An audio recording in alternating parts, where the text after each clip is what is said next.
Hello বন্ধুরা, আপনারা যে মাছরাঙা পাখিটিকে দেখছেন, এটা প্রতিদিন হাজার হাজার টাকার মাছ খেয়ে যায়।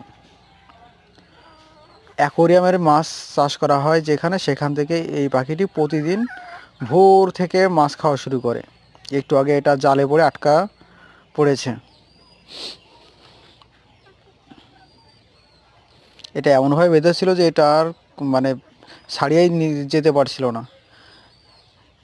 এ এতটাই শক্তিশালী আর চালাক চতুর যে সামান্য একটুটা ছোটোখাটো যদি ফাঁক ফোকর থাকে জালের মধ্য দিয়ে, তাহলে সেখান থেকে এটা যেতে আসতে পারে।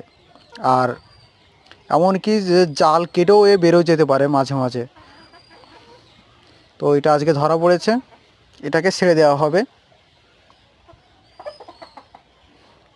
একটু শাস্তি দিয়ে এটাকে ছেড়ে দেওয়া হবে, যাতে এটা না আসে আর যাতে একটু ভয় পায়।